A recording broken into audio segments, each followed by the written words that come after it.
Hello students, स्वागत है आपका हमारे न्यू वीडियो में जो कि हम आपके लिए लेके आए हैं क्लास 11th के सेकंड चैप्टर का पार्ट 5, जिसमें हम बात करेंगे मौलिक अधिकार और राज्य के नीति निर्देशक तत्वों में अंतर। इसके पिछले वीडियो यानी कि पार्ट 4 में हमने बात किया है राज्य के नीति निर्देशक तत्व और साथ साथ उसमें मौलिक कर्तव्यों के बारे में। ठीक है, अब इसमें हम देखेंगे जो हमारे क्लास 11th में इस चैप्टर में से जो सबसे ज़्यादा इंपॉर्टेंट क्वेश्चन है, इन दोनों में डिफरेंस, उसी के ऊपर हम बात करेंगे।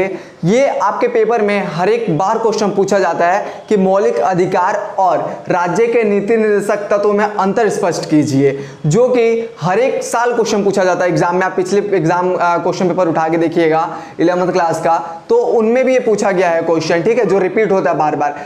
अभी मैं आपके लिए बहुत सरल और आसान शब्दों में लेके आया हूं अंतर, जो कि आप साथ साथ नोट बनाते हुए चलिएगा ताकि आप एग्जाम टाइम पे इसको रिवीजन कर पाए। ठीक है, और अभी आप समझते हुए भी चलिएगा ताकि उस टाइम पे आपको समझने में कठिनाई ना हो।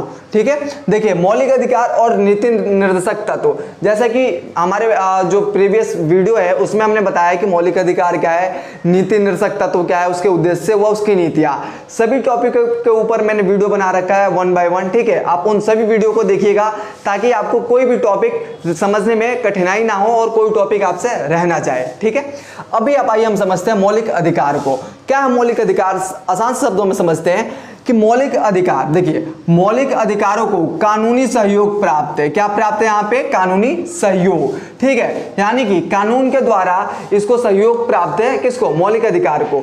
दूसरा, इसका एग्जैक्ट अपोजिट याद करने का आसान तरीका आपको मैं बताता हूं। कभी भी मौलिक अधिकार और राज्य के नीति निर्देशक तत्वों में अंतर स्पष्ट करना हो ना आपको, या याद करना हो, तो सबसे आसान तरीका क्या है कि सकारात्मक पहलू जो होगा वो मौलिक अधिकार का होगा और उसी का नकारात्मक पहलू होगा वो नीति निर्देशक तत्व का होगा। ठीक है, इसके एग्जैक्ट अपोजिट होगा नीति निर्देशक तत्व। ठीक है, तो इसमें क्या कह रहा है? इसको कह रहा है कानूनी सहयोग प्राप्त है, और जबकि नीति निर्देशक तत्वों को क्या है यहाँ पे? कानूनी सहयोग प्राप्त नहीं है। ठीक है, देखा आपने, जो इसको प्राप्त है वो इसको प्राप्त नहीं है, इसका एग्जैक्ट उल्टा वो हो गया है। ठीक है, इससे क्या होगा? आपको याद करने में बहुत ही ज्यादा सहायता प्राप्त होगी। ठीक है, अगला पॉइंट देखिए क्या है। मौलिक अधिकारों के उल्लंघन पे आप न्यायालय जा सकते हैं। इस शब्द को समझने की कोशिश कीजिएगा, न्यायालय जा सकते हैं, अपितु यहाँ पे नीति निर्देशक तत्वों के उल्लंघन पे आप न्यायालय नहीं जा सकते।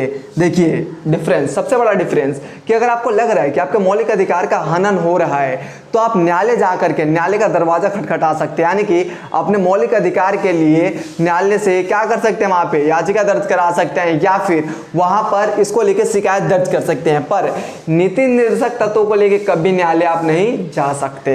ठीक है, उसके बाद देखिए मौलिक अधिकार क्या है? एक तरीके से किससे संबंधित है?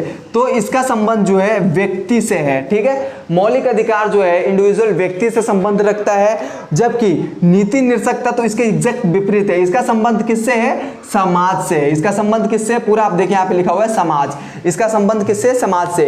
सबसे पहली बात आप इसको नोट कर लीजिएगा, ऐसा ना हो कि कहीं मैं मार्कर चला रहा हूं आपको समझाने के लिए और फिर वहां पे आप जब लिखें तो समझना है कोई शब्द, तो आप इसका स्क्रीनशॉट ले लीजिए और नोट कर लीजिएगा अपने नोटबुक में, या फिर अभी साथ साथ नोट करते हुए चलिए। ठीक है, अगला पॉइंट देखते हैं हमारा क्या है। मौलिक अधिकार प्राप्त किए जा चुके हैं। मौलिक अधिकार जो हैं वो हमें ऑलरेडी मिल चुके हैं, संविधान द्वारा नागरिकों को मौलिक अधिकार दिए जा चुके हैं। ठीक है, परंतु नीति निर्देशक तत्व अभी तक लागू नहीं किया गया।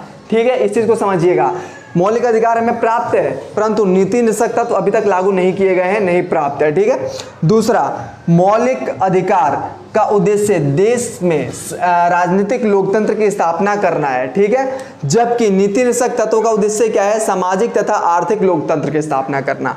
मौलिक अधिकार राजनीतिक लोकतंत्र की स्थापना करता है और नीति निर्देशक तत्व जो है आर्थिक और सामाजिक लोकतंत्र की स्थापना करता है। तो कुछ ये मेजर डिफरेंस थे जो मौलिक अधिकार और नीति निर्देशक तत्वों में थे। ठीक है, ये पेपर में आपसे बार बार अगेन एंड अगेन, मैं आपसे कह रहा हूँ अगेन एंड अगेन ये क्वेश्चन पूछता है हर एक साल, चाहे कुछ भी हो, लॉन्ग क्वेश्चन में अथवा में जरूर ये क्वेश्चन देता है कि राज्य के नीति निर्देशक तत्व और मौलिक अधिकारों के बीच अंतर स्पष्ट कीजिए। ठीक है, तो आप इस जो टॉपिक है इसको जरूर सही से नोट डाउन कीजिएगा, याद कीजिएगा, ठीक है। इस वीडियो के थ्रू आपके एग्जाम में बहुत हेल्प मिलने वाला है, ठीक है। और आगे जितने भी पॉइंट्स होंगे या फिर जो भी चैप्टर होंगे वो इजीली वे में यानी कि आसान तरीके में मैं आपके सामने लाने का प्रयास करूंगा, आप तक पहुंचाने का प्रयास करूंगा।